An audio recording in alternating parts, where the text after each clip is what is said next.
Derradeiro larará, não me impede de cantar larará. Tu no pé de onde der larará.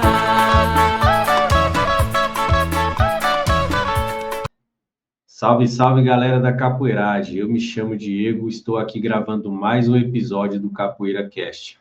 E hoje com a participação desse grande mestre de capoeira, diretamente do Rio de Janeiro, um dos representantes do grupo Senzala de Capoeira, um dos maiores compositores e cantadores de música de capoeira, mestre Tony Vargas. Fiquei muito feliz por ter aceitado esse convite, contar um pouco da sua história, da sua trajetória de mestre de capoeira, de educador, e suas aventuras, filosofias e suas lutas diárias dentro da capoeira. Mas antes de tudo, pessoal, não deixe de curtir, compartilhar, de se inscrever no canal para ajudar o canal a crescer. Mestre, é uma honra poder estar entrevistando o senhor, é uma honra receber o senhor aqui no meu canal. Fique à vontade, mestre, para se apresentar, contar a sua história. Muito obrigado. É um grande prazer também para mim estar aqui.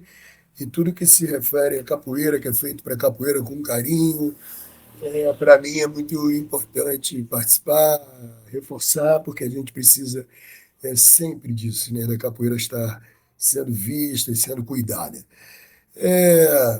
Quero também cumprimentar todos que vão depois assistir, né? E eu espero que a gente tenha momentos aqui bem bacanas. O que acontece? Estou na capoeira há um tempo, quer dizer, meu nome é Antônio César de Vargas, quase ninguém me conhece com esse nome, nem eu me lembro desse nome direito, meu nome é Tony Vargas. Eu estou na capoeira há bastante tempo, são 58 anos, né? Comecei ainda menino, com 10 anos de idade, na zona norte aqui do Rio de Janeiro, com um mestre que se chamava Roni.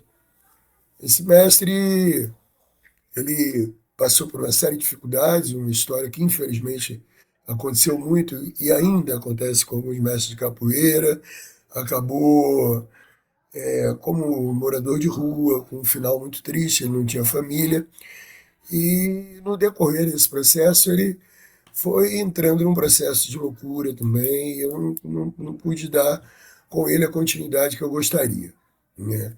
Apesar de ser extremamente e eternamente grato à primeira oportunidade que ele me deu, que foi fundamental para eu poder começar o meu percurso de capoeira, isso há quase 60 anos atrás, né? Num outro Rio de Janeiro, eu evidentemente era outra pessoa, com 10 anos ainda estava muito em formação, apesar de ser muito diferente de hoje, né? Mas o mestre Roni, então, não teve mais condição de dar aula num determinado período, né? E eu fui procurar dar continuidade e encontrei, tive a sorte de encontrar o mestre Touro, que me recebeu, mestre Touro do Grupo Corda Bamba, que está fazendo aí 62 anos de existência, né? Um grande mestre, uma referência no mundo da capoeira, enfim, tive lá para dar um abraço nele e tudo, um grande amigo, uma pessoa fantástica, extraordinária, e que me ensinou e me ensina muitas coisas, um amigo que me ajuda, que está próximo de mim. Mas eu segui como um capoeira curioso, querendo conhecer mais coisas. E quando eu entrei para a faculdade, eu entrei em contato com o Grupo Senzala de Capoeira. Naquela época, isso significou para mim um choque, eu poderia dizer, porque o Grupo Senzala era completamente diferente de tudo que eu tinha visto. Eu já tinha aí um tempo de capoeira, alguns anos, e o grupo me mostrou uma coisa que eu não conhecia, de jogo, de forma, de estética, enfim. Eu até acredito que aquela estética, que era uma estética, vamos dizer, difícil de colocar isso, mas uma estética mais branca, uma estética mais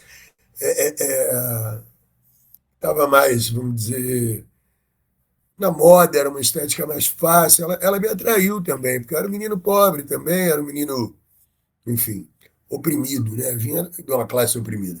E aquilo me atraiu. Mas hoje eu dou muitas graças por isso. Primeiro, por ter tido uma base muito sólida com o mestre Touro. porque eu fui atraído por essa estética, mas eu não fui engolido por ela, né? A estética da senzala era uma estética muito mais reta, muito mais alongada, e aquilo estava chamando a atenção de todo mundo, era uma coisa muito nova, e realmente era uma coisa que tornava-se assim, vamos dizer, mais palatável para todo mundo. Todo mundo olhava aquilo, caraca, é incrível, né? Esses caras jogando e tal. Realmente eles tinham uma técnica fantástica, né? E uma estética diferenciada. Então eu entrei ali, quis conhecer aquela capoeira e conversei com o mestre Touro, pedi para ele a benção, a permissão, porque eu queria dar continuidade.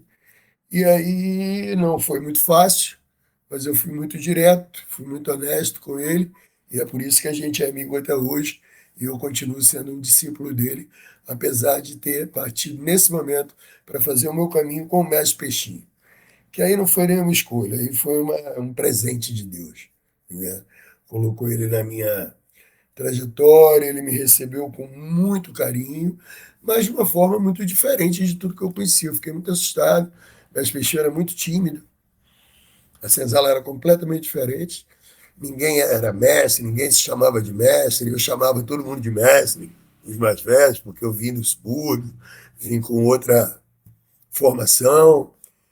Eu trazia uma musicalidade preta, suburbana, da macumba, do samba, do candomblé, da esquina, da encruzilhada. Isso eu peguei como estouro, né? Foi ali que eu comecei essa construção, que hoje é muito forte no meu trabalho, no meu pensamento, na minha filosofia, como educador e como capoeirista.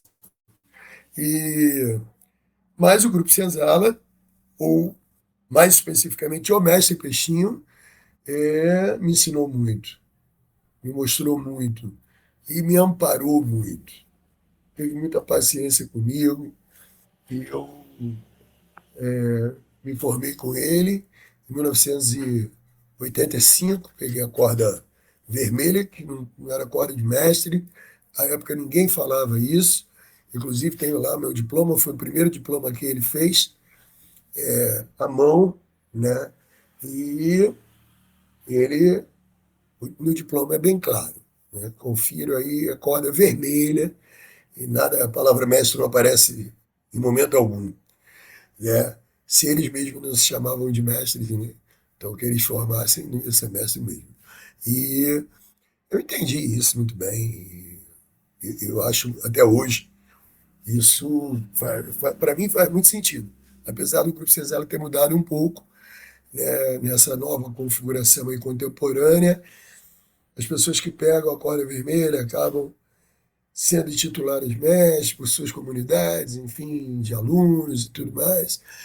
E é uma coisa que acabou acontecendo em toda a capoeira, né? Mas eu mantenho. Quando dou uma corda vermelha, dou corda vermelha. Não dou corda de mestre para ninguém, não. Não.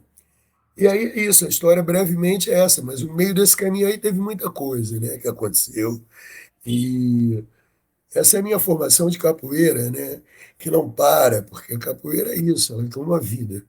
Ela é o tempo todo essa incompletude e a gente buscando, e é na busca que está. A capoeira é na busca que está. Também a educação, para mim, na forma como eu vejo. Então, eu estou nessa luta de querer entender um pouquinho mais do que é a capoeira. Hoje em dia, meu trabalho é quase que 90, mais de 90% social. A gente não ganha nada, estamos em busca ainda de conseguir, através dos editais. A gente trabalha no Amor há mais de 10 anos nesse projeto social. Tem alguns alunos pagantes que chegam porque podem pagar, pagam, mas não é o foco.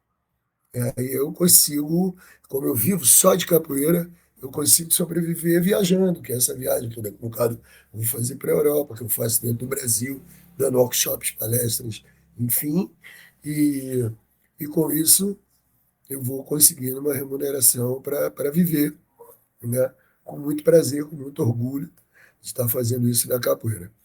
Essa é uma formação, além disso tem a formação, vamos dizer, acadêmica, né? Eu cursei educação física, isso há muitos e muitos anos atrás. Depois eu fiz um curso de pós-graduação em dança e agora eu estou no final de um mestrado em educação. Estou fechando o mestrado em educação, só falta mesmo fazer a defesa. Por conta dessas viagens todas, eu tenho que organizar isso. Ô, mestre, eu creio que a sua jornada de capoeira ela é muito grande, por muitas coisas que o senhor viveu, que o senhor conheceu, que o senhor passou. Mas naquela época que o senhor começou a capoeira, quais foram assim as maiores dificuldades que o senhor teve? E qual foi o ano, esse ano assim que o senhor começou a capoeira? Sofreu grande dificuldade, que o senhor falou que veio do subúrbio, né? Qual foram as maiores dificuldades que o senhor teve no início da capoeira, mestre? Então, rapaz, é até difícil falar de dificuldade, porque na verdade eu tive dificuldade com a escola antes da capoeira, né? A capoeira até ela me apareceu como uma gama de possibilidades, ela veio como me abrindo portas, porque na verdade, quer dizer, na escola eu era um garoto considerado, né, muito bem dotado intelectualmente, mas eu era muito precoce. O meu desenvolvimento afetivo, né, emocional, ele não correspondia e o meu corporal também acabava não correspondendo. E eu ficava agitado, levantava durante a aula. Isso foi um problema. Eu fui diagnosticado como disrítmico na época e passei a tomar remédio aos 8 anos de idade. E na capoeira, para mim, eu não vi dificuldades, quer dizer, as dificuldades para mim era alegria, porque claro que era difícil para mim, não tinha capoeira infantil, né? Era capoeira. Então eu estava no meio de um monte de adultos, adultos que vinham de tudo canto a canto. Tinha gente do morro, tinha gente meio já bandida, meio marginal, que era já vítima de sistema, estava ali, né? Fazendo capoeira, gente forte pra caramba. Eu, um moleque, pô, fininho, de 10 anos de idade, quer dizer, o sistema era bruto, abdominal, o mestre pisava na barriga. Isso era dificuldade. Mas eu estava tão feliz de estar ali que eu encarava isso como desafio, não como dificuldade, e era bom demais. Era numa época em que o Rio era outro Rio de Janeiro, a gente, muito novo, por ser esperto, criado no subúrbio, transitava, começava a transitar pela cidade. Isso era uma coisa incrível, porque hoje uma criança de 10 anos não tem a mínima chance de mal ir na esquina, né? Devido à violência e tudo mais. Então era outra cidade, era outro contexto, e a capoeira, evidentemente, era muito diferente, porque ela estava também interagindo, né, com isso. E nessa época que o senhor começou a capoeira, o senhor falou que começou com o mestre Turo, do Corda Bamba, né? Grupo Corda Bamba. E qual O mestre Rony, mestre Turo? Isso. E qual que foi, assim, aquela primeira impressão que o senhor teve na academia do mestre Turo? Aquela sensação, mesmo o senhor ter sido um rapaz novo, mas como que o senhor chegou lá, o senhor viu aquela roda diferente, aqueles treinos diferentes, como que o senhor recebeu isso, mestre? quando eu cheguei no mestre Toro, na verdade, eu já tinha um tempo de capoeira, né? É, então já dava, por exemplo, para eu saber que eu estava vendo uma coisa muito diferente. Um cara forte pra caramba, absolutamente flexível, como ele é até hoje, com uma capacidade de impactar as pessoas incrível. Ele é o mestre Toro. O mestre Toro não parece com nada que eu já tenha visto na minha vida. Ele é uma entidade, sempre foi. Então, quando eu vi aquela capoeira, aquele cara girando, sei lá, 5 vezes no relógio, e ao mesmo tempo era o mesmo cara que levantava 140 quilos de supino, pô, fazendo 10 repetições, era uma coisa que não. Falava, meu Deus, o que que é isso, né? E a malandragem dele, o conhecimento dele, e a musicalidade que estava presente ali o tempo todo. Enfim, eu mergulhei num mundo encantado da capoeira, do que eu acho que tenham, talvez a capoeira que eu falo hoje em dia, talvez seja essa capoeira que eu vivi ali. Porque é uma capoeira absolutamente afro-referenciada, uma capoeira é, com uma que aparece como resistência cultural, que aparece organizada, desorganizadamente, porque não havia uma intenção de.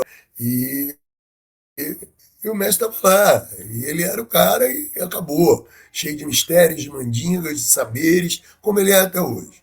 Ficar perto dele é sempre impactante, de repente ele faz e fala coisas que você não espera e que te pega de surpresa. É bem um capoeirista dando uma rasteira, quando você acha que você está aprumado, ele dá uma cutucada e você vai mesmo. Ele é fantástico. Ô, mestre, naquela época, desses, não sei que ano foi, acho que foi 60, 70, qual que eram os grandes mestres de referência que tinha naquela época, assim, que você via, se espelhava, se admirava ali vendo jogar, que frequentava as rodas do mestre Turo, ou se eu ia até as rodas dele, porque você já tinha um tempo de capoeira, quais eram os grandes mestres da época?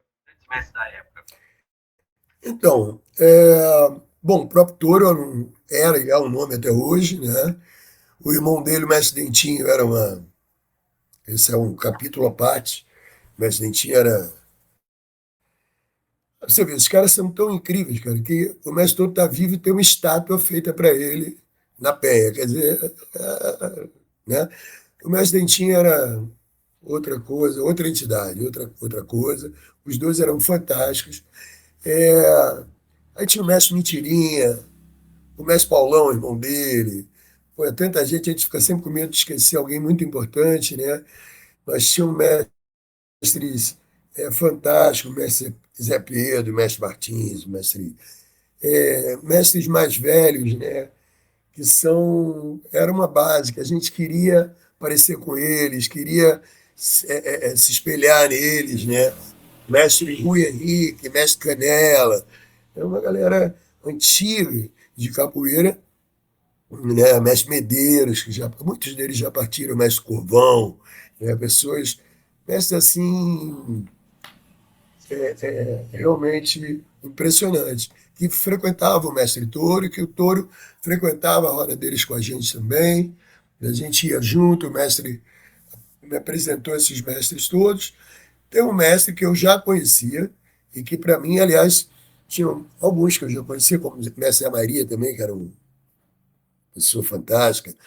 E o meu grande ídolo era o mestre Leopoldina, que eu já conhecia de antes, né? O mestre Leopoldina, ele aparecia por ali, mas depois eu fui ter um contato mais forte com ele na Senzala. Ele era um grande amigo do grupo Senzala, apesar de ter um percurso completamente diferente, né?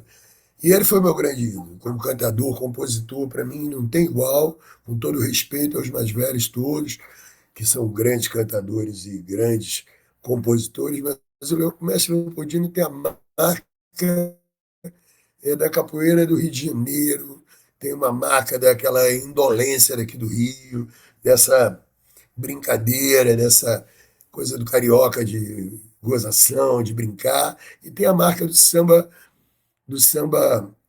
que é um samba de break, que está presente, mas de uma forma capoeirística na música dele. Então ele é completamente diferente de tudo que eu já vi até hoje. Ele traz uma outra coisa, e era um malandro, para mim, assim, o último malandro, malandro que eu conheci mesmo, em todo, não só no aspecto, como na vida, na vivência toda dele. Era pura malandragem, uma boa malandragem, uma malandragem que não tinha nada a ver com bandidagem, né? Que tinha a ver com mandinga, com resistência, com ginga, com quebrada. O mestre Leopoldina foi. E aí depois os mestres da senzala, sem dúvida nenhuma, vários, né, que eu encontrei que nem se chamavam de mestre, como eu disse, mas estava lá, mestre Tamar, mestre Gato, mestre Garrincha, mestre Sorriso, que eram mais novos na época, meu mestre Peixinho, mestre Camisa, né, na época que era mestre Camisinha, eram todos presentes, grandes capoeiristas e alunos maravilhosos. Enfim, eu me encantei com aquele manancial de gente que jogava muito, muito, muito. Mestre Preguiça, né, mestre Caio, Caio Tatu, capoeiristas fenomenais também.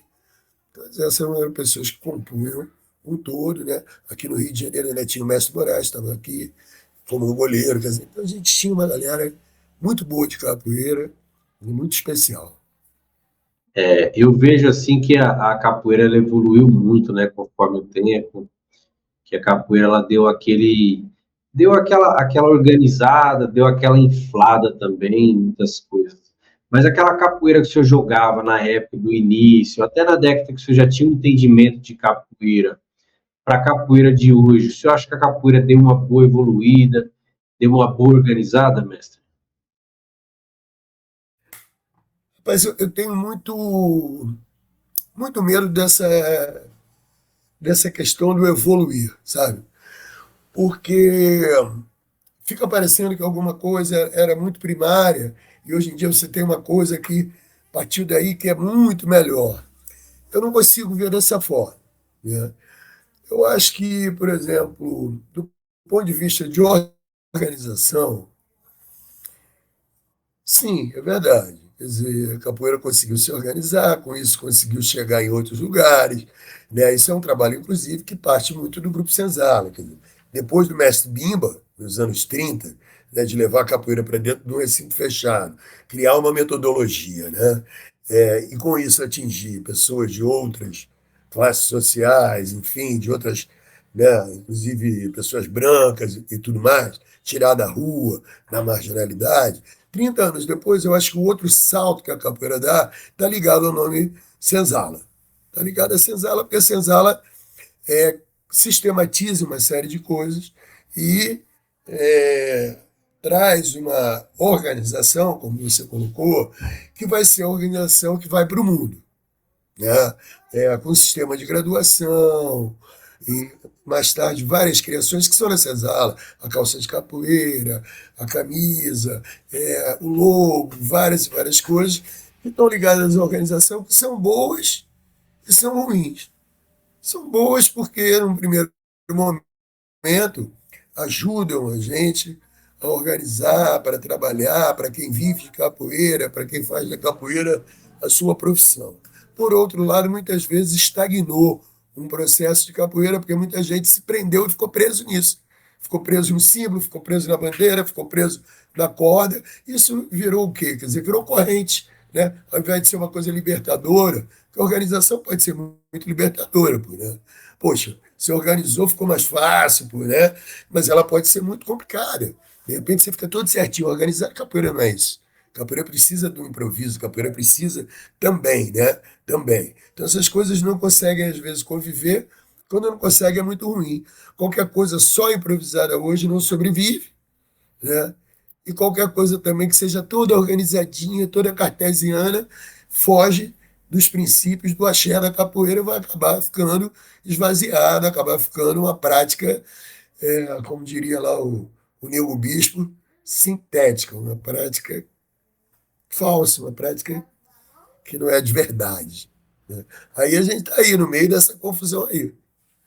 Então, que eu pergunto é assim, a capoeira, ela sofreu muitas discriminações e sofreu também muitas evoluções. Então, se a gente pegar aí nos anos 70, 80, 90, até o ano 2000, que não tinha tanta informação pela internet, por rede social, você vê que a capoeira era um pouco discriminada e um pouco desorganizada no motivo, assim, no sentido de, como o senhor falou, de uniforme, de eventos, de organização, era uma coisa mais crua ali, onde você ia nos eventos, os capoeiristas estavam sem camisa, eu sei que era uma tradição, tinha virado já uma coisa cultural, mas aí eu digo para o senhor assim, nos tempos de hoje, a capoeira ela se organizou um pouco, mas também ela deu aquela inflada na questão da divulgação, foi muita informação dos capoeiristas que estavam pouco formados, entende?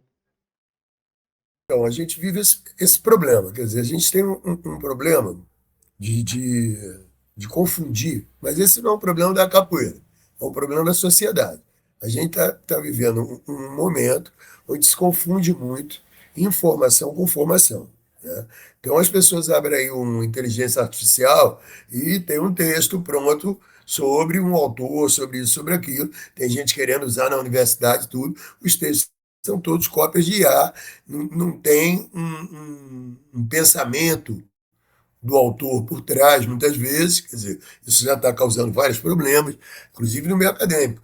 E aí na capoeira, quer dizer, eu acho que é isso. Tem um excesso de que organiza dali. O Brasil é imenso, quer dizer, as coisas partem muito desse núcleo, principalmente Rio-São Paulo, né? E principalmente nos anos 70, partiu mesmo desse núcleo, Rio-São Paulo principalmente, depois outros núcleos foram se abrindo, e aí a galera vai e imita muito, né? Pegou e imitou muito, muitas vezes sem entender. Não combinava, não fazia tanto sentido, não podia ser aplicado diretamente, encaixado, tinha que passar por uma leitura mais territorial para fazer sentido. Não, foi lá, encaixou, pronto. Está dando certo, bota aí. Até hoje isso tem muito, né? Uma coisa meio que dá certo em capoeira, a galera pega e toma porque acha que a mídia está ali, que também vai entrar na mídia, que vai conseguir alguma coisa a partir daí. Isso é uma pena, porque, na verdade, o que a gente vai vendo é uma queda violenta, por isso que eu não gosto de chamar muito de evolução, porque em termos de formação, eu tenho rodado por aí, tenho visto déficits muito grandes, que vão desde do ponto de vista técnico, tá? As técnicas não tão boas, quer dizer, existe um blá blá blá das aulas e tudo, mas tecnicamente a turma não treina como treinava, é, onde eu vou achar determinadas técnicas organizadas, pensadas e não imitadas, são nos grandes grupos, e mesmo assim em alguns núcleos dos grandes grupos, ali onde se faz técnico, onde tem gente pensando, trabalhando, criando, os outros vão imitando, e muitas vezes não tem nem capacidade física e mesmo para compreender aquilo, então fica uma imitação tosca, mal feita, fica aquele jogo sem sentido, enfim, incoerente. Então eu acho que isso, por exemplo, para mim foi uma involução, né? A capoeira tem alguns aspectos de hoje que eu acho que está muito próximo daquela bagunça dos anos 80, 90. A gente está retroagindo, está precisando com urgência parar para dar uma olhada o que aconteceu, né? Porque isso também não aconteceu na capoeira, isso está acontecendo no mundo, né? Então, quando você vê que você está tendo um lado muito progressista, pessoas crescendo na forma de falar, de pensar, e um outro lado terrível, pessoas querendo coisas que são do século passado, querendo voltar lá para o passado. A capoeira não está fora disso também, ela também sofre as consequências de uma sociedade que está muito conturbada, impensada, triste e ainda muito colonizada, né? Muito. A gente aqui no Brasil é extremamente ainda colonizado e tem muita dificuldade de exercer um pensamento crítico. Então, a capoeira também acaba sofrendo e é uma pena, porque ela é exatamente, na minha opinião, um instrumento para você conseguir se letrar, um instrumento de letramento, um instrumento de você conseguir organizar um pensamento crítico, que não seja, tá ali eu vou fazer também, né? Mas aí, infelizmente, isso é muita luta, não são todos que percebem assim, né? Ô, mestre, qual foi o seu maior desafio que o senhor teve na sua trajetória de capoeira? O senhor começar um trabalho, até sua formação como corda vermelha, qual foram os seus maiores desafios que o senhor teve, mestre? Então, se a gente for colocar desde lá do começo, sempre teve desafio, porque, pô, capoeira não era respeitada. O que você faz? Capoeira. Pô, capoeira? Que isso? Né? Ou não sabia o que era, ou sempre achava, ih, isso é coisa de bandido, maluco, né? Vagabundo, enfim, né? É malandro, né? Como se malandro fosse uma coisa ruim.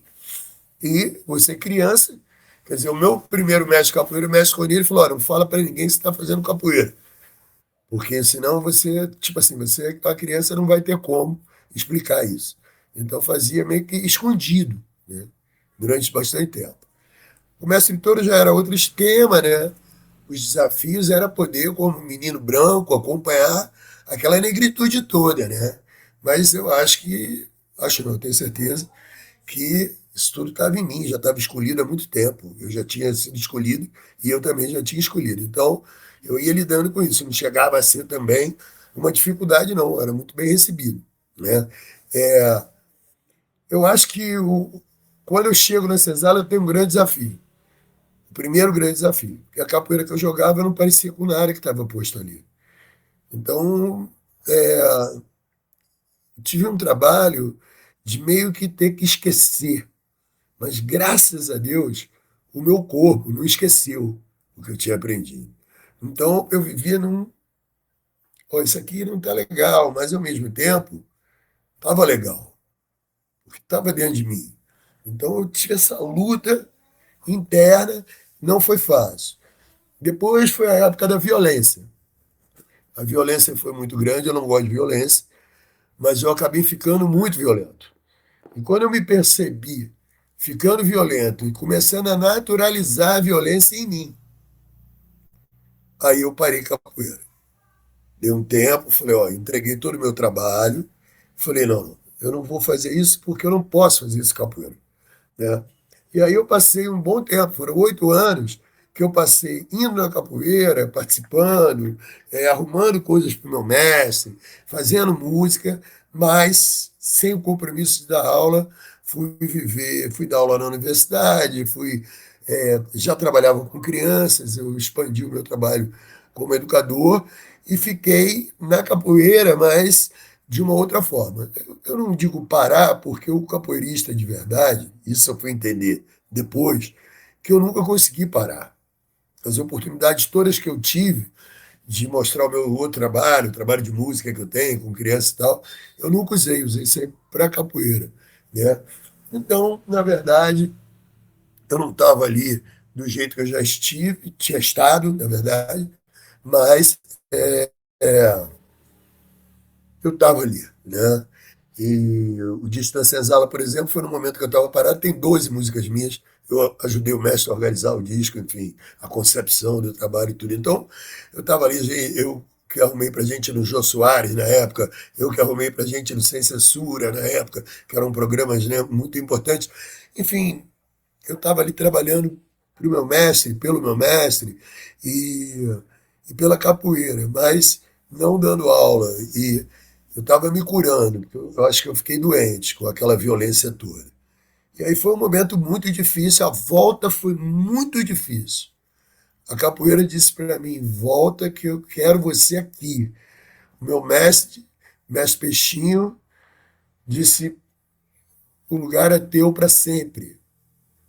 E eu tive que encarar todo o resto. Todo o resto era muita gente que achava que eu estava maluco, que eu não tinha mais nada a ver, coitado, defasado, a capoeira é outra coisa, né? E eu tive que ter muita humildade para, devagarinho, ir percebendo que a capoeira tinha guardado um lugarzinho para mim, mas ela estava brava. E a capoeira é mulher, quando fica brava é fogo. Ela estava brava. Falou: meu irmão, saiu, né? Tu quer voltar, quer dar aula? Então você vai ter que me provar. Isso quem falou não foi meu mestre, foi a capoeira. Você vai ter que me provar que você quer mesmo. E aí o couro comeu, eu tive que largar trabalho, tudo, capoeira, dia, noite. E tô aqui. Era isso que tinha que acontecer. Ali foi muito duro. Foi um momento muito duro. Inclusive financeiramente, foi muito duro. Enquanto todo mundo fazia uma base financeira talvez até estável, né? É, através de filiações, de aumentar os grupos e tudo mais. Eu estava ali com 10 alunos, querendo ficar com 10, sem querer aumentar, sem querer filiar ninguém, para me entender de novo com a capoeira.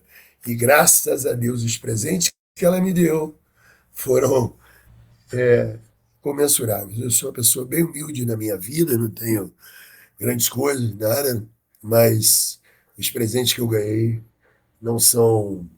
Né? Agora mesmo, eu acabei de descer, encontrei um rapaz lá do norte, com a família dele toda, sentado e comendo ali.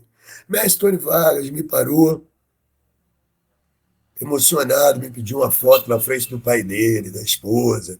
E, poxa, essa aqui é uma pessoa muito importante na minha vida, ele nem sabe, as músicas dele, quanto que me ajudaram e tudo mais. Isso não tem preço, porque é uma energia tão bonita, tão verdadeira, que não tem nada a ver com fama, não tem nada a ver com glória, não tem nada a ver com mídia, tem a ver com carinho, com afeto, né, com uma troca. Isso para mim é tudo que eu preciso. Ô, mestre, quando o senhor saiu do Corda Bamba, aí foi para a universidade que o senhor conheceu o mestre Peixinho lá. Qual foi a sua primeira impressão que o senhor teve do mestre Peixinho quando o senhor viu ele a primeira vez, viu ele dando aquela aula, que o senhor começou a entender, a conhecer a filosofia do mestre Peixinho? Qual foi essa impressão que o senhor teve dele? Mas eu conto isso até agora na minha dissertação de mestrado. A primeira impressão foi terrível, porque o mestre é um cara muito expansivo, que fala da bronca mesmo, briga, bate e tal. E o mestre Peixinho é um cara muito introspectivo, que sempre ficou muito na dele. Então eu não sabia direito se ele gostava de mim, se ele não gostava, se eu estava fazendo certo, errado. Tem histórias assim que eu não queria ser chato, porque eu fazia as coisas um pouco diferentes, né? Então ele era de pouquíssimas palavras. Olha, esse martelo aí está muito alto. Eu tinha abertura mais total, tal, aqui não funciona. Tem que tal. Aí botou para bater o saco lá uma vez e ele não falou nada. Eu tô lá batendo saco, martelo, né? Pá, pá, pá, pá, pá, pá, pá. Eu achei que ele esqueceu de mim. Ele tinha esquecido mesmo. E depois ele passou e aí ele viu o saco manchado, né? Que é isso aqui no saco tal? E eu estava estudando, né? Eu parei de estudar.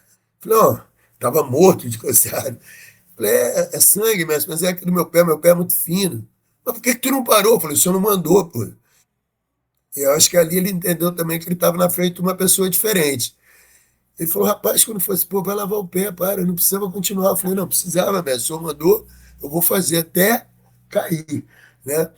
Ele viu que ele estava na frente também de alguém que queria muito alguma coisa. Eu queria muito a atenção dele, mas custou muito. Então isso para mim também foi uma dificuldade.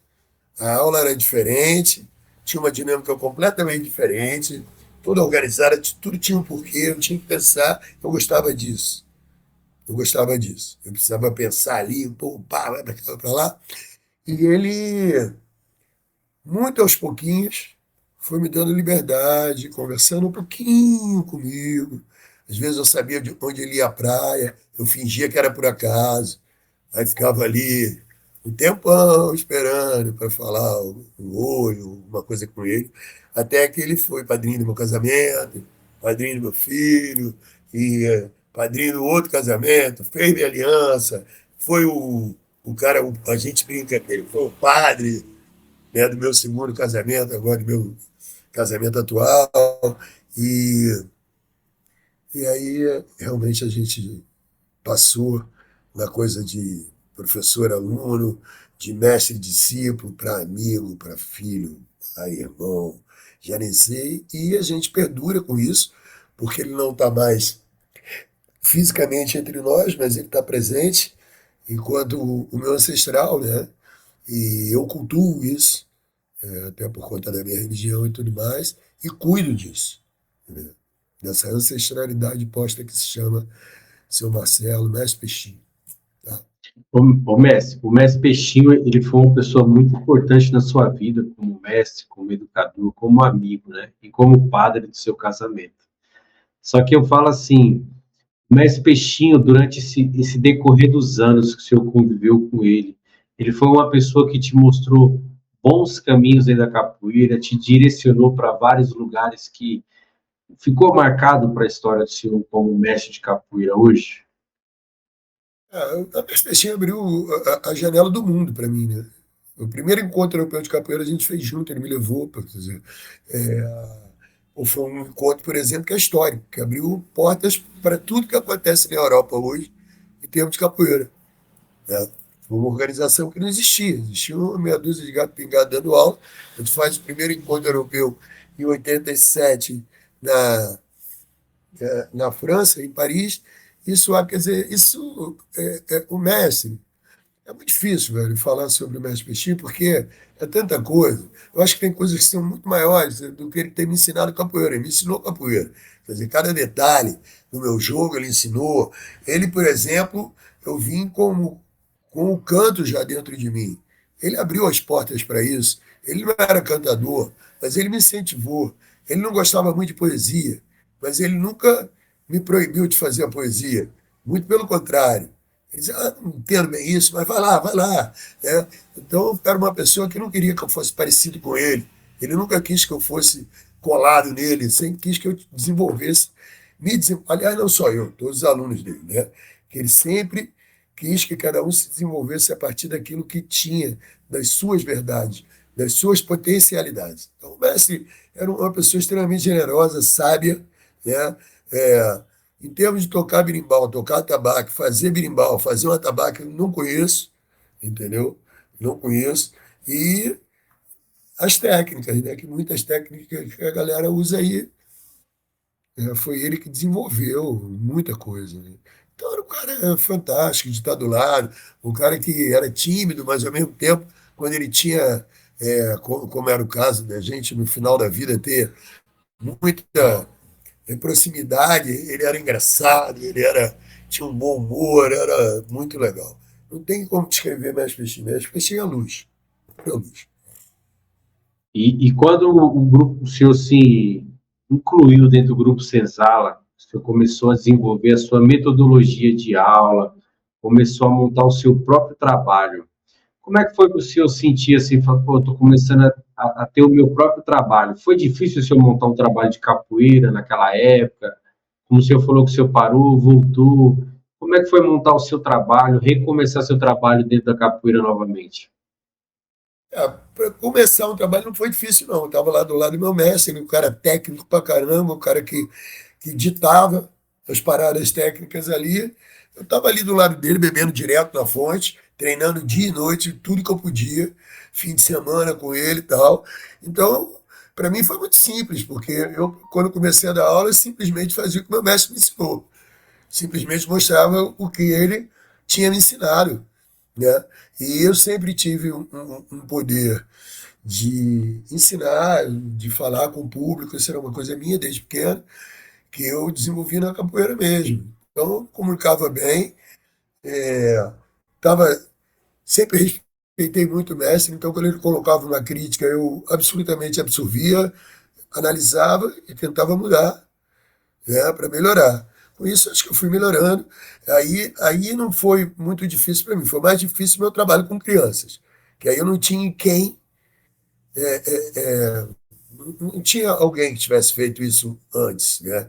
Então eu tinha que criar do zero, vamos dizer assim, né? Então foi um pouco mais difícil, né? Eu tive que estar um pouco mais atento e tudo. Mas meu trabalho andou muito bem sempre. Quando eu me afastei, a volta foi complicada, porque a capoeira tinha mudado. Depois eu entendi que fundamentalmente tinha mudado nada, mas o que tinha mudado? Por exemplo, antes, quando eu parei, ninguém dava curso, isso era uma coisa muito rara, alguém chamar para dar um workshop, um curso. Não existia o negócio de filiar. Isso era uma coisa, né? De repente, nessa época que eu fiquei afastado, foi o grande boom das filiações. Os grupos estavam gigantescos, né? Falei, caraca, o trabalho do meu mestre estava gigante. Falei, meu Deus do céu, era gente com 1.000 alunos. Teve gente com 1.000 alunos querendo se filiar a mim. Eu falei, rapaz, eu que vou me filiar a você, velho. Pô, eu tenho 15 alunos, tu tem 1.000? Como é que você vai se filiar a mim? Não vai dar certo, né? Não tem como. Não tem como dar certo. Enfim, graças a Deus, não caí nessa. Mas era essa época do grande boom né, dos mega grupos, né? Que depois crescem mais um pouco, né, ainda para os anos 2000 e tudo, e depois começa um declínio, né, que vai explodindo em um monte de grupos, e alguns grupos se mantêm aí no topo como grandes grupos. Né? Mas não em ascensão como já foi, de crescer, crescer, crescer. Né? Acho que agora já é um outro tempo. Esse crescimento acontece de outra forma. Então, tem várias gerações da capoeira que ela vai mudando, ela vai evoluindo, e novas gerações vão nascendo. Mas aí eu te pergunto, mestre, com todas essas gerações que a capoeira vem crescendo, vem modificando, vem nascendo essa nova geração, que é a geração Z dos capoeiristas, e nasceu também essa capoeira contemporânea, na sua posição. O senhor acha que a capoeira contemporânea é uma capoeira do momento? Isso até hoje. Né? Capoeira contemporânea, não consigo entender. Pelo seguinte, eu acho que contemporâneo é o tempo, né, que a gente está vivendo. Tudo que está acontecendo aqui é contemporâneo. Então, hoje em dia, a Angola que se joga é contemporânea, a regional de Mestre Pima que se faz através de Nenel e de outros é contemporânea, a capoeira senzala é contemporânea, Enfim, toda capoeira que está aí é contemporânea porque está acontecendo na contemporaneidade. Então, para mim, eu já tenho até dificuldade com Angola e regional, apesar de ver que são dois estilos que na Bahia tiveram uma identidade muito forte, porque aqui no Rio de Janeiro não foi bem assim. Não foi bem assim. No meu tempo não existia isso de Angola regional, né? Era capoeira, então o Grupo Senzala nunca se colocou como Angola regional. É capoeira, quer dizer, eu adoro quando eu vejo um bom capoeirista de Angola, uma roda de Angola, inclusive, que é o pessoal que preza muito pelo ritmo, por bons instrumentos e pelo ritual. Só que o ritual, para mim, ele não é alguma coisa que só deva acontecer na capoeira Angola. Eu acho que o ritual é da capoeira. É um grande ganho que a capoeira teve. Então, essa coisa de capoeira contemporânea, às vezes as pessoas me mostram gestual. Eu digo, olha, isso para mim são gestos que as pessoas fazem, que acentua uma coisa ou outra, mas não vejo isso como estilo nenhum de capoeira. Eu acho que estamos aí na contemporaneidade jogando a capoeira. Você veio da onde? Você veio da senzala, você está jogando a capoeira que foi desenvolvida na senzala. Se você é angoleiro, da Angola. Se não é, regional. E aí está dentro disso, quer dizer. E aí pode ser que outros grupos foram criando formas e organizando, que podem ter seu próprio estilo, mas é contemporânea. Acho que esse nome foi criado, já foi inclusive abandonado, tem uma galera que continua com esse nome, mas há pouco tempo eu já vi, né, depoimentos de que eu acho que criou dizendo outra coisa. Não está nessa de contemporânea, né? Tem um nome, pô. Não, é como eu tenho nome, eu sou senzala, tenho nome. Minha capoeira é contemporânea também, mas é contemporânea dentro do que eu aprendi. É contemporânea porque, é claro, por exemplo, meu mestre morreu. Do tempo que ele partiu até aqui, eu já criei, né, organizei, sistematizei uma série de coisas que ele não fazia. Por que, que eu fiz isso? Eu tive necessidade. Ele não estava mais comigo. Então, quando eu for falar num treinamento tridimensional, quando eu falar num treinamento de altíssimo nível a partir do banco, que é uma coisa que eu faço há 40 anos, agora está na moda e tal, eu faço isso há 40 anos, cadeira, banco. Quando eu falar de costurinhas, misturinhas, são coisas da minha escola, não são nem da senzala. E nem eram do mestre Peixinho, ele também não ensinava isso. Sou eu que estou criando. Talvez já seja uma mistura do mestre Toro com o mestre Peixinho, dentro de mim, com coisas que eu vivi, e outras coisas que eu estou vendo aí nessa contemporaneidade, né? Mas, na verdade, bicho, eu não entendo essa parada. E acho assim, cara, que muita gente às vezes acha que essa estética nova é uma evolução. Eu não acho, não. Eu acho que evoluir mesmo é a gente entender que a capoeira é plural. Tem várias estéticas que podem e devem conviver harmonicamente. Uma armada bem esticadinha é muito bonita, mas uma armada meio encolhida assim, de respaldo, que você não entende bem como é que esse cara fez isso, tirou essa armada meio torta assim, às vezes é muito legal e vai mostrar uma outra forma, uma outra estética. Eu não acho que a capoeira tenha que ser palco para que a gente trabalhe com coisas únicas. Só essa estética é boa, só essa técnica é boa. Cara, tem técnicas que estão aí funcionando bem, mas às vezes funcionam bem para alguma coisa, para outra não. Enfim, eu acho que a capoeira, essa ideia de reduzir a capoeira a alguma ideia, algum nome, eu sou contra, porque eu acho que isso é falta de humildade. A capoeira é gigante. E o capoeirista é isso aqui, pô. Eu sou quem, seu eu?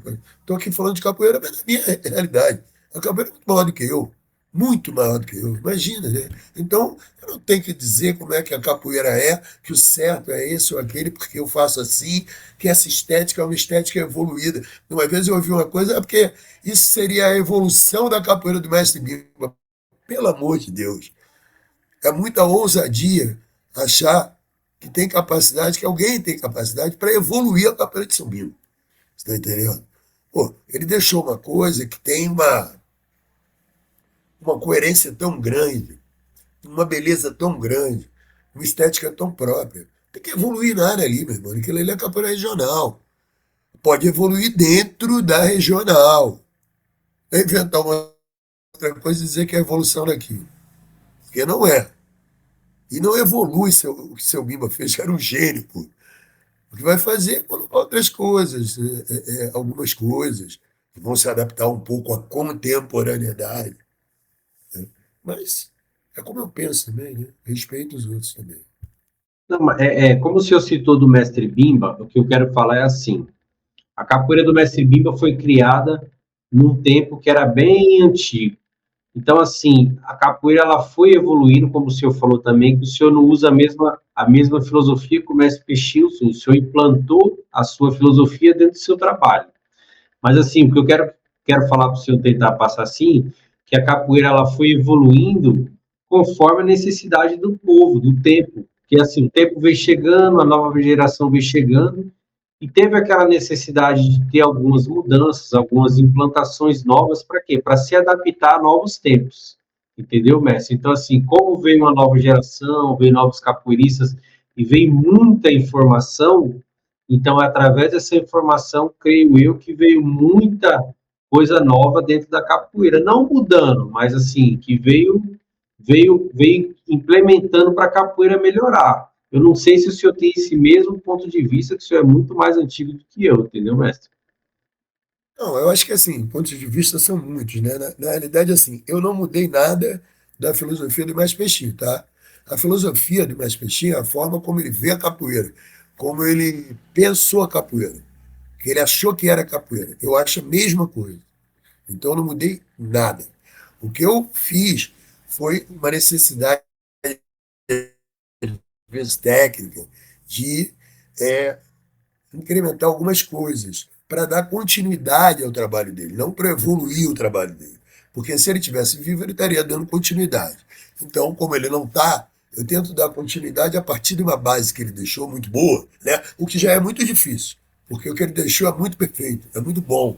Então, em 15 anos que ele partiu, eu modifiquei o quê? Nada. Quer dizer, eu modifiquei uma forma de dar aula. O Grupo Senzala criou o treino de golpe na mão, no bidimensional. Eu criei o tridimensional. A base é o treino de golpe na mão, com outra movimentação. Na verdade, quer dizer, isso não muda a filosofia. Por que, que o golpe é treinar na mão? Né? Para que você tenha uma noção de distância, para que você tenha uma noção de fazer o golpe com uma certa perfeição, fazer o desenho do golpe, a linha do golpe, acabamento do golpe, acaba em base, acaba baixo, acaba guardado, acaba preparado para fazer uma esquiva para um lado, para o outro. A filosofia é a mesma, o que eu busco é a mesma coisa. Né? Então, as necessidades do tempo de hoje, muitas vezes, são muito perigosas, porque às vezes o que a gente chama de necessidade do tempo são corruptelas do tempo. É o tempo de hoje, que, por exemplo, eu vejo os caras jogando. Aí, às vezes, assim, não, mestre, isso aqui já é uma esquiva aqui mais. Uma vez me disseram isso. Essa esquiva aqui já é uma esquiva mais evoluída que isso aqui. Eu falei, é mesmo? O seu mestre usava. Eu falei, não, não usava, não. Você não entendeu. Ele não usava uma esquiva com a cara no golpe.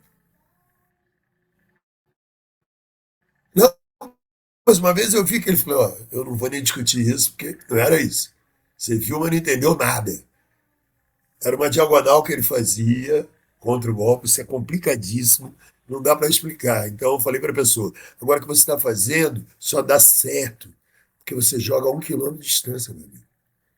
E você jogar a 1 quilômetro de distância capoeira, não pode ser evolução. É que nem se eu falar com você, vamos conversar, né? Pô, ao vivo, pô, com 150 metros de distância, e chamar isso de evolução. A gente até pode chamar isso aqui evoluiu. A gente consegue estar longe e se comunicar. Beleza. Mas para jogar capoeira, não daria. Para jogar capoeira, a gente tem que estar ali presencialmente, vivencialmente. E, como dizia meu mestre, qual é a distância, mestre? Pé na cara. É o chute passando ali para você esquivar, meu amigo. Então, jogar 1 quilômetro de distância numa velocidade, fazendo milhares de saltos, eu não acho que isso é evolução. A experiência é corromper uma ideia de capoeira. Pode. Entendeu? Eu acho que não vejo evolução. Né? Não vejo evolução se a pessoa joga um jogo onde ela faz 500 milhões de movimentos E ela só aprende capoeira através do movimento, ela não consegue pensar no que ela está fazendo. Aí se você pega um aluno que consegue pensar, ele entra ali com muita tranquilidade, aplica uma rasteira, que é a coisa mais simples que uma rasteira, né? Entretanto, não é simples. Quase ninguém dá direito mesmo, pum, né? O cara dá um bico na perna, o outro cai, outro dá um chute na coxa. Aí fala, isso aqui é evolução. De quê? Do Muay Thai? Né? Porque, como é que você vai evoluir capoeira usando uma coisa que não era capoeira, né? Eu não vejo ninguém lendo boxe por inglês na minha noite que eu passo, boxe inglês. É mão. Como é que o boxe inglês evoluiu? Evoluiu no boxe, pô. Esquivas, tal, pá, treinamento. Capoeira tem que evoluir como capoeira. Ah, porque a minha lua é rápida. Treina a rasteira rápida. Aí sim, uma rasteira bem dada, rápida para mim. Então, o que o mestre vinha me ensinar? Né? Rasteira negativa, que é negar o golpe. Pô, AU, cabeçada, vingativa, banda de costas. Agora, banda de costas não é agarrar um cara, não é você ter 150 quilos, pegar um cara de 70, levantar lá em cima e cravar. O nome disso é falta de técnica. Banda de costas é como eu cansei de ver, os caras magrinhos, pô, às vezes com metade do peso, pum, derrubar no tempo, porque o outro dava o golpe. Aí ele dava a queda. Poxa, isso é capoeira. Aí quando um agarra o outro de qualquer maneira, dá um monte de tapa, murro e tal, diz que isso é evolução, eu não aceito. Assim, eu não acho que seja evolução. Até porque na maioria das vezes até o tapa, o soco, tudo é mal feito. Né? Se a gente for analisar do ponto de vista técnico, aí, pô. Mas hoje, se você for ver, mestre, hoje a capoeira está misturada com muitas lutas, né? Então, assim, hoje tem muitos capoeiristas, eles fazem outras lutas para ir para as rodas, para se garantir um pouco, para não tomar um prejuízo. Então, assim, ele sempre faz um jiu-jitsu, um Muay Thai, ou entra no MMA. Do seu ponto de vista, hoje a capoeira, ela está mais outras lutas, ou ela está menos treinada a capoeira para ir para as rodas? Eu acho que o capoeirista sempre se livrou usando a capoeira, né? O bom capoeirista, ele pode ter noção de outras lutas, não sou contra isso, eu acho ótimo. Tem filho meu que pratica, que gosta, acho maravilhoso. Mas eu acho que capoeira vai melhorar fazendo capoeira. E se ele quer chegar na roda e se sentir seguro, ele tem que ser bom de capoeira. E numa roda de capoeira, ele tem que se jogar capoeira, pô. Entendeu? Se eu estiver tocando, os caras vão pro chão para pegar um braço, eu vou embora, pô. Eu tocar o quê? Eu não entendo nada disso. Isso é outra parada. Então, pô, isso aí, quem entende disso é quem faz isso. Eu não. Então, para mim, deixa de ser capoeira, eu não acredito nisso. Fazer outras lutas para melhorar a capoeira ou se garantir na capoeira. Eu acho que isso é uma bobagem. Inclusive, é uma bobagem porque está acontecendo o contrário. Se for reparar, enquanto isso, você vê lutadores de outras lutas querendo aprender capoeira para pegar a manha, para pegar. Eu vejo capoeiristas chegando para treinar MMA, para treinar jiu-jitsu, se destacando absolutamente nessas outras modalidades. Então, ele se destaca por quê? Se ele está chegando agora. É porque a capoeira deu a ele essa condição. Né? Ele que não respeita aquilo que ele faz, não se garante naquilo que ele faz, muitas vezes, aí ele vai depois querer colocar golpes do Muay Thai, golpe de boxe, golpe do que for lá, do jiu-jitsu, na capoeira. Mas se ele é um bom capoeirista, ele vai jogar capoeira e a capoeira vai ser suficiente para ele jogar capoeira. Ninguém chega no campeonato de jiu-jitsu. Agora, tem capoeirista no campeonato de jiu-jitsu usando não a capoeira, porque não pode. Ele não vai gingar e dar um chute. Não pode. Mas ele está usando o quê? Elementos da capoeira. A gente tem exemplos aí, vários. Elementos da capoeira. O jiu-jitsu, inclusive, e muitas vezes, muitas coisas foram criadas a partir de capoeiristas, que hoje em dia são famosos na arte do jiu-jitsu, que é uma arte maravilhosa, né? Mas que trouxeram a flexibilidade, a agilidade da capoeira para fazer passagem de guarda diferente, para fazer uma série de coisas. Então, eu acho uma bobagem. Geralmente, o cara que vai fazer outra luta para chegar na roda e ser lutador e gerar medo e se garantir, eu acho que é uma temeridade. O bom capoeirista, e tem bons capoeiristas hoje em dia, muito bons capoeiristas, que jogam na pernada, na queda da capoeira, que jogam, inclusive acho que os melhores estão fazendo isso, estão jogando capoeira. E me fala um pouco também da sua primeira viagem internacional que você fez através da capoeira. Qual foi seu sentimento que o senhor teve quando o senhor viajou a primeira vez para fora do Brasil? Foi uma alegria, primeiro porque eu estava com o meu mestre, né? Estava também com o mestre Garrincha, mestre Sorriso, que a gente foi fazer esse primeiro encontro europeu de capoeira, eu tinha plena noção da importância que era isso. A gente levou o espetáculo, que eu escrevi e coloquei músicas e, enfim, ajudei também nas coreografias. E foi um espetáculo que foi muito bem aceito lá fora, inclusive no Festival Internacional de Teatro de Avignon, que é um festival conhecidíssimo, né? E a gente brilhou nesse festival e também em Paris, no teatro, e fizemos um encontro com workshops e tudo, que gerou os outros encontros que passaram a ter anualmente e que abriram portas para muitos e muitos capoeiristas, grupos, enfim, que foram chegando na Europa e hoje em dia têm seus trabalhos consolidados. Para mim foi uma emoção muito grande, eu fiquei muito feliz, porque era um sonho realizado viajar para o mestre, fora do Brasil, para levar nossa cultura. Eu fiquei muito feliz, gostei muito, foi muito importante para mim essa viagem. Mestre, e hoje com essas nascentes de muitos grupos vindo aí, muitas vertentes sendo criadas por através de capoeiristas que vieram de grandes trabalhos, qual que é seu ponto de vista nessa questão de novos grupos nascer, novos mestres estar chegando? E eu acho que depende. O cara, de repente, sai com um trabalho, sai do grupo com um trabalho posto, já tem um nome na capoeira, é respeitado, e vai seguir lá o caminho dele, né? Ninguém é obrigado a ficar no lugar até o resto da vida, ninguém é obrigado a ficar com o mestre até o resto da vida, mas isso vai depender muito como sai. Porque eu, por exemplo, saí do mestre Rony porque ele não tinha mais condição, mas ele, quando chegava aqui na Senzala, ele era, ele era morador de rua, eu dava a ele uma toalha, um sabonete, para ele tomar um banho e apresentava ele como meu mestre. O mestre nunca falou nada. O mestre Toro também saí, vim para cá para Senzala, mas eu apresentei ele a vida inteira. Eu disse a todo mundo: ele é meu mestre, eu sou discípulo dele até hoje, a ponto dele dizer para mim que eu nunca deixei de ser um corda-bamba, né? Então, eu acho que vai muito da forma como as coisas acontecem, né? E essa história do cara ter uma pressa, que é outra coisa, né? O cara tá lá, corda, sei lá, roxa, enfim, né? Ainda não tem o trabalho consolidado nem nada, sai, abre o grupo. A maioria das vezes é tiro no pé, né? Porque abre um grupo, está despreparado, não tem base, aquele grupo vai aqui, cai no cara, que o cara cai, que o cara ele quer se juntar de novo ao outro grupo grande, pelo nome, porque ele vê que não tem como segurar. É muito raro alguém que consegue fazer isso, quer dizer, né? São pessoas bem especiais que fizeram isso. Às vezes saíram ainda, vamos dizer, precocemente, mas lutaram muito, seguraram e botaram o seu grupo lá num lugar de destaque.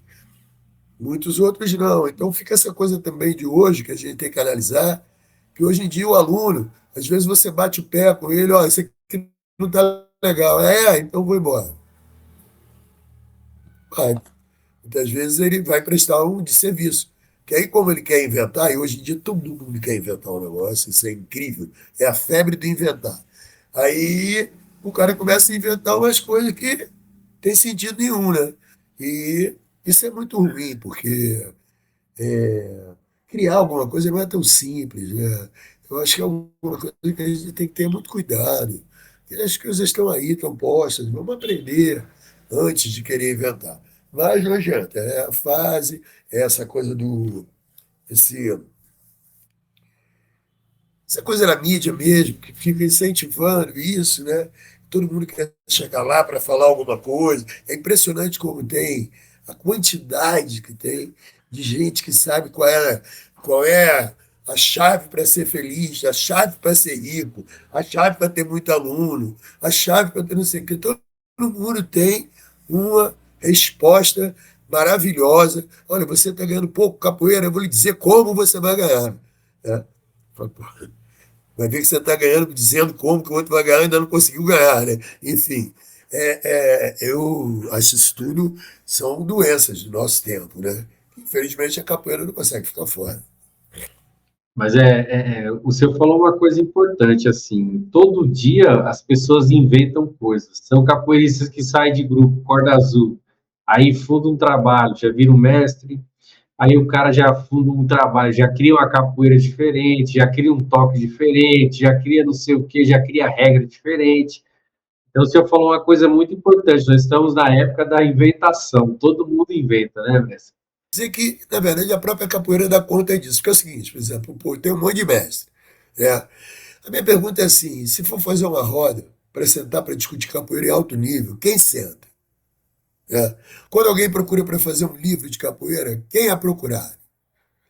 Né? Quando tem que se falar de capoeira no alto nível, quem são os nomes? A gente já sabe os nomes. A gente já sabe os nomes. São esses mesmo. E não serão outros. Então, aquele garoto que ele mesmo se formou mestre e tal, ele fica ali, coitado. Né? Já aconteceu chegar aqui num evento meu, o cara é mestre, eu não deixo de apresentar, não.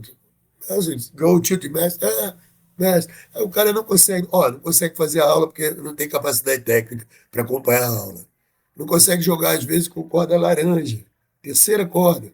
Vai jogar, o cara tem medo, aí quer dar, quer apelar. E o laranja está esperto, está bem treinado. Quer dizer, imagina a vergonha, você ser um mestre, não consegue jogar com um cara que é a terceira corda, não consegue conversar com um menino aqui, corda azul, corda verde, sobre capoeira, que o moleque vai pegar um tambor, não sabe tocar, se oferece, cara, não sabe tocar. Tá na hora do samba, o cara não sabe cantar um samba de roda.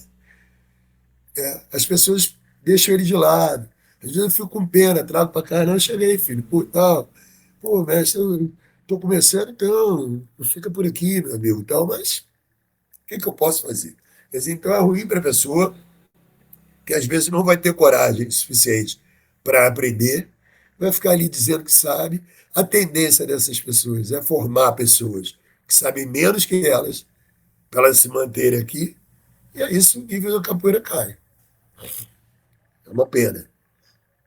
É uma pena. Ô, mestre, e na parte da musicalidade, eu vejo que o senhor estuda muito a parte musical, isso aí já é um dom do senhor, né, que veio de dentro para fora, já é de gerações. Eu vejo que o senhor já gravou centenas de músicas de capoeira, e eu gostaria de saber, assim, no seu ponto de vista, como que anda a bateria da capoeira desde a época que o senhor começou, que é a charanga, até os dias de hoje? O senhor acha que está fundamentado? O senhor acha que a bateria da capoeira está dentro do contexto que a capoeira pede hoje, mestre? Eu acho que existe, assim, alguns lugares, eu diria que não são muitos, tá? O que eu vou dizer aqui, de repente, vai virar uma confusão, mas tudo bem. É, a charanga de Mestre Bimba, né? Que eu tenho ouvido as coisas que vêm daquela linhagem de seu Daniel e tudo que mantém a forma de tocar do Mestre Bimba, a galera toca muito, os berimbau são excelentes, os pandeiros são cadenciados, o canto tem a ver e está dentro de uma busca, sempre de uma busca, né? Porque o Mestre Bimba era genial, de uma busca de ser muito bom. E você encontra uma qualidade espetacular de música específica da capoeira regional, porque tem uma levada, tem uma proposta de ritual, não só de música. Tanto é que, por exemplo, eu quando toco capoeira regional aqui, apesar de eu não tocar como eu gostaria, por não ser um capoeirista regional, mas eu procuro tocar com um berimbau dois pandeiros e me aproximar ao máximo daquela matriz ali, né? Isso é uma coisa, encontra ali, né? Em algumas pessoas, alguns grupos, você vai encontrar uma preocupação e, sem dúvida nenhuma, um nível de berimbau, de instrumento, já começa por aí, né? Bons instrumentos. E de canto que tem a ver, que tem proposta, que tem a ver com a roda e tal. Mas muitos, talvez até a maioria, ainda tem muito que trabalhar nessa área.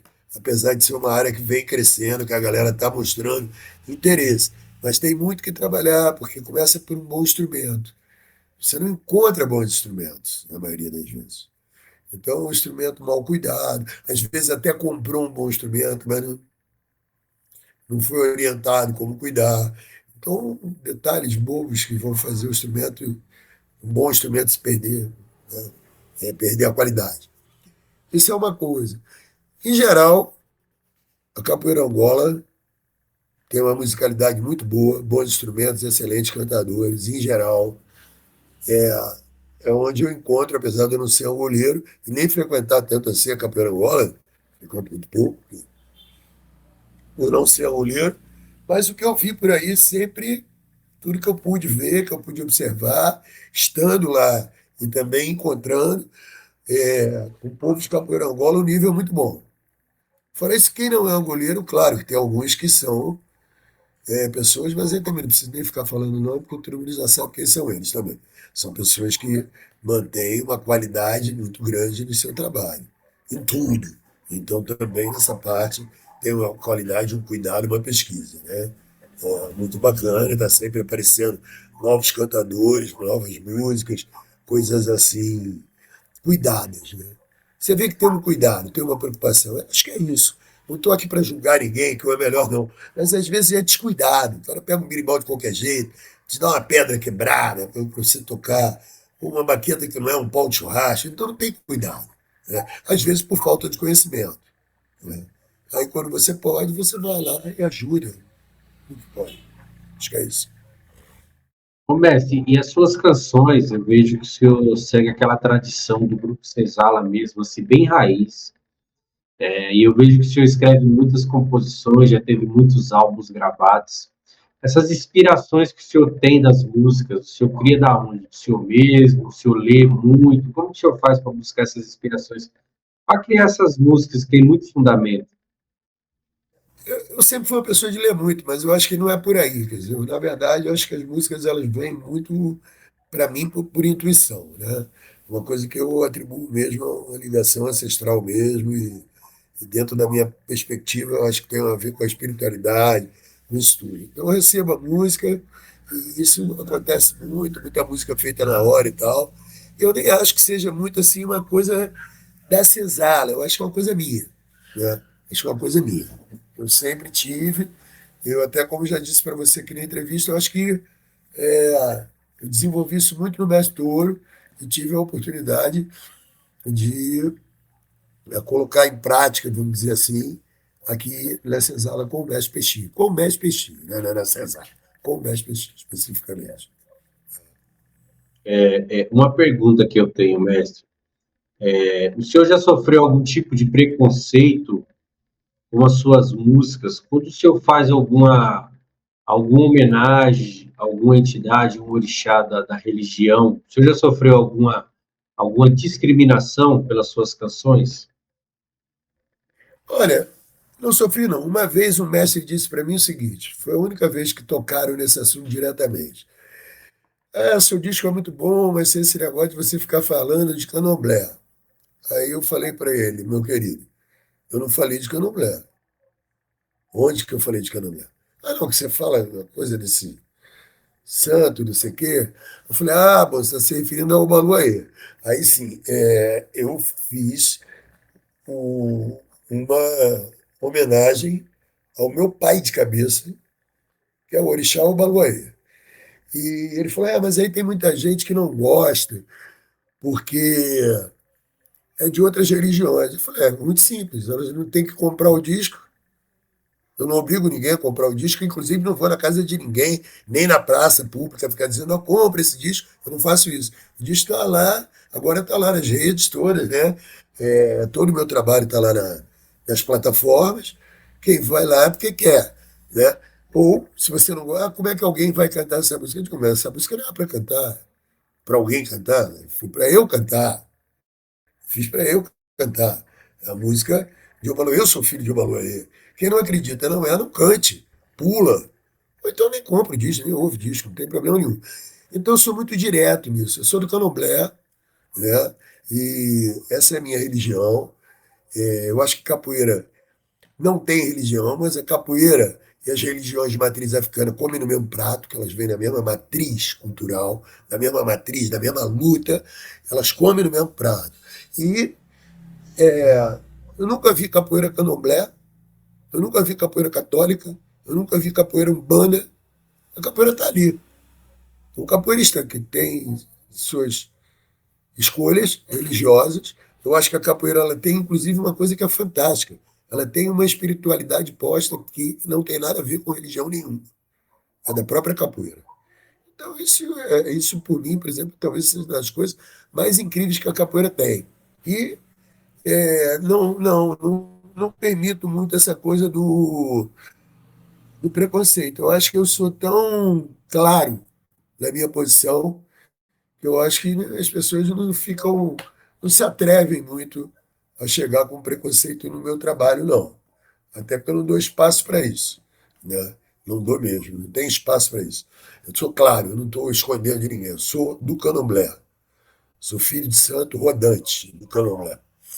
Não, mas é que eu falo assim, porque hoje com essas informações que tem na capoeira e no mundo, as pessoas ganharam mais conhecimento através de pesquisa, através até dessas IAs novas que dão muita informação. Mas assim, o que eu quero dizer assim, quando o senhor canta sua música, já teve momentos de alguém, não mestre de capoeira, pessoas que são simpatizantes chegar para o senhor e falar, mas por que que o senhor canta essas músicas? Já teve algum momento assim? Nunca. E cada vez menos, né? Porque cada lugar que eu vou, cada vez eu vejo mais os macumbeiros tendo a coragem de se colocar seus filhos de conta, né? E tudo mais, e se assumir na capoeira e na vida como alguém que segue uma linha religiosa afro-referenciada. Então, não, nunca passei por isso. Felizmente, nunca passei. Muito pelo contrário, pessoas até de outras religiões que vêm e gostam muito da minha música, às vezes até pode ser que não cantem uma determinado tipo de música, mas reconhecem o meu direito de expressar o meu sentimento, e porque música é isso, música é liberdade. Se eu não puder expressar o que eu sinto através da minha música, não vale nada. E isso é uma liberdade que a capoeira me deu. Quer dizer, é libertador fazer música, tendo que tira o atabaque, porque o atabaque é não sei o quê, não é de Deus. Tira essa música. Se você for ver as músicas de capoeira, elas têm muito pouca coisa do candomblé. Aliás, do candomblé, elas não têm quase nada. Agora que eu tenho uma linha em São Paulo, que é do Mestre Ananias, que canta algumas coisas em Yorubá e Bantu, de candomblé. Mas, fora isso, só, vou dizer a meu senhor que é bater. Você faz a cobra morde, senhor São Bento, né? Santa Maria, Mãe de Deus, Santo Antônio, protetor, e por aí vai. Muita música falando de santo católico, né? Viva meu Deus, maior é Deus, enfim. Essas coisas se misturam muitas vezes. E agora tem uma galera que tem trazido algumas músicas até. Eu até não sou uma pessoa que faça isso. Eu não trago música do candomblé e da Umbanda para a roda, né? Mas eu canto sobre isso, sobre essas entidades que têm a ver comigo, que estão presentes na minha vida. E tem acontecido uma coisa interessante. Como antigamente alguma coisa vinha das religiões, até, principalmente da Umbanda e do Candomblé de Caboclo, vinha alguma coisa para capoeira, hoje tem pessoal usando músicas minhas nas Umbandas, no sul do país e tudo, com a minha permissão e tudo mais. Então é uma troca cultural que é inevitável. Eu lembro que quando eu era mais jovem, assim, na capoeira, que o senhor, eu estava muito aquela música do senhor lá, A Noite Sem Lua, né? Aquela música é muito fundamento, que tinha uma parte que o senhor falava assim, que teve a luta de morte, que a navalha passou te cortando, aí o senhor era coberto pela palha do seu orixá, só que eu não entendi aquilo ali. Eu falei, meu, mas por que que ele fala isso? Então eu ouvia muita gente falando sobre a questão, mas ele está cultuando o demônio. Aí eu fui pesquisar, que era o Mulu, era a palha do orixá, entendeu? Aí eu fui entender. Mas para as pessoas que não têm conhecimento, as pessoas julgam, mestre. Por isso que eu estou te falando, entendeu? Mas isso eu acho até muito engraçado, porque na verdade, Há pouco tempo eu vi o seguinte, né, do grande líder indígena. A gente está em guerra. Essa guerra é uma guerra política, ideológica, tá? Não tem nada a ver com a capoeira. É muito maior até do que a capoeira. Ela está posta na sociedade. Eu, como guerreiro capoeirista, não tenho medo de guerra. Então, o que acontece comigo é muito simples. Quer dizer, primeiro, quando falo em demônio, a minha religião não tem demônio. Então, eu não sei o que é. O diabo, eu não sei o que é. Não, porque o inferno, não tem inferno no candomblé. Nem diabo, não existe isso. Né? Então, eu não sei do que está falando. Já começa por aí. Né? Então, as pessoas às vezes querem falar de sua religião, mas falando do diabo, do demônio, fala até mais do diabo do que de Deus. Né? Mas, enfim, com qualquer tipo de preconceito, eu não dou a mínima. Eu não dou a mínima. Porque para mim é muito simples. Não gosta, não curte, não escute. É isso. Não faço música para não ficar maluco, porque eu sinto e eu tenho que fazer. Faço música porque eu acho que é uma contribuição que eu posso dar. Se a pessoa acha que não é, tá tranquilo. É um direito que assiste. A arte não é para ser imposta a ninguém. A arte é uma coisa livre. Agora, eu acho que é uma bobagem as pessoas ficarem falando de que capoeira é o demônio, o tambor, o toque, o canto, porque primeiro tem que saber do que está falando, não sabe do que está falando, a maioria repete alguma coisa que foi falada. Isso é muito ruim, né? Porque prova só que existem alguns modelos de educação, estejam elas postos na escola ou através da religião, do que for, que eles só visam uma coisa: é promover uma desconstrução da inteligência das pessoas, da possibilidade das pessoas pensarem. A pessoa não pode perder o pensamento crítico dela. Então, da mesma forma, por exemplo, que alguém já falou que Noite Sem Lua, né, quando fala lá, está falando do demônio, já tiveram muitas pessoas que falaram que essa música salvou a vida delas. Eu conheci um rapaz aqui que me parou na rua, que ele disse que saiu do coma ouvindo Noite Sem Lua. Então, para mim, isso é bênção, isso é coisa de Deus, é coisa do bem, é coisa que ajudou alguém. E não foi o primeiro, não, são muitos casos que não vale a pena aqui ficar relatando, até porque tem uns casos que são muito fortes, né, de pessoas que largaram droga e tudo, e que atribuem à música uma força, que deu força para elas. Então, isso é uma bênção. Né? Seja ela, para mim, se a bênção vem dos orixás, se a bênção vem de Deus, Jesus, se ela é uma coisa boa, ela precisa ser aceita como uma coisa boa. Se for ruim, eu não aceito. Se for para maldade, eu não aceito. Se for para botar as pessoas para baixo, eu não aceito. Se for para destituir meu mestre, não permitia que a gente usasse o termo, por exemplo, se você falasse, o pessoal usa muito, né, quando a pessoa tem uma capoeira meio diferente, que talvez não esteja muito de acordo com o que a galera está fazendo, né? Ah, o cara é saroba. Meu mestre não deixava que a gente falasse isso de jeito nenhum, mestre Peixinho. Ele não aceitava isso. Cada um joga a capoeira que aprendeu, que treinou, que conseguiu, que encontrou. Tem que ser respeitado. E foi assim que eu aprendi com meus mestres, a respeitar os outros. Então, eu respeito se a pessoa está lá com a sua Bíblia, está lendo uma Bíblia na praça, pregando o evangelho que ela acha que é importante, que é legal, eu respeito. E exijo que respeite a minha casa de santo, que respeite a minha imagem, que respeite meu filho de conta. Que eu sou guerreiro, se não respeitar, o pau vai quebrar. Ô, mestre, se eu tenho alguma música que marcou a sua vida, suas composições que o senhor escreveu, que marcou assim a sua trajetória como capoeirista até hoje, você fala, nossa, essa música, toda vez que eu escuto, eu lembro dela, que marcou minha vida. Olha, tem algumas, mas a Dona Isabel é uma música muito importante para mim. Por várias coisas, é das músicas que mais tem sendo usada didaticamente, em livros didáticos, assim.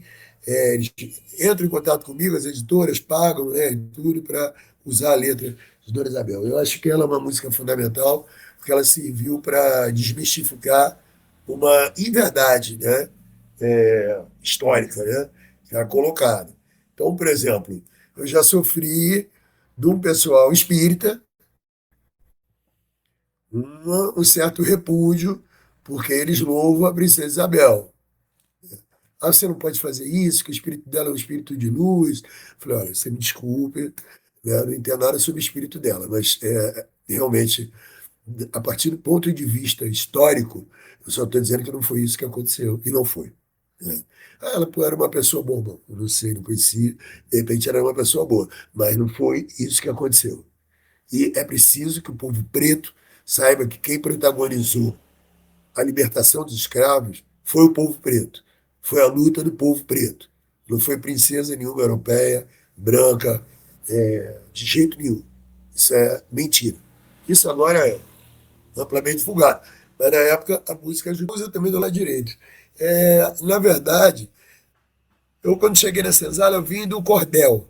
Eu amarrava o cordel do lado direito, porque eu acho que todo mundo amarrava. Enfim, e aí é, eu amarrei a corda e ninguém viu isso. Passou um tempão, quando foram notar isso, me deram um toque, eu já estava tão acostumado, eu falei, pô, aí todo mundo fala, ah, deixa aí, assim mesmo, ficou, não é por nada demais, não. O senhor manteve até hoje, né, essa graduação do lado direito, né, mestre? Tem alguns alunos meus que botam também, enfim. Eu não dou, na verdade, eu não dou muita bola para essas coisas, não. Mestre, mas eu queria agradecer pela entrevista, foi uma entrevista muito boa. Eu sei que tem muita história, eu tinha muita coisa para perguntar para o senhor, mas a gente deixa para uma segunda ocasião. Mas eu agradeço por o senhor ter aceitado, eu agradeço por ter conversado comigo, explicado para o mundo sobre a capoeira que o senhor viveu, vive, e a sua capoeira que o senhor entende, a sua filosofia. Eu fico muito agradecido por o senhor ter aceitado esse convite. Eu cresci ouvindo as suas canções, as suas músicas, ouvindo as histórias, já fiz umas clínicas do Gladys que o senhor vê, já participei de eventos que o senhor estava aqui em São Paulo. Para mim é muito rico em conhecimento e poder passar essas informações para o mundo, mestre. Eu fico muito agradecido, viu? Isso, quero te cumprimentar pela tua iniciativa, estar aí trabalhando pela capoeira, com a capoeira, né?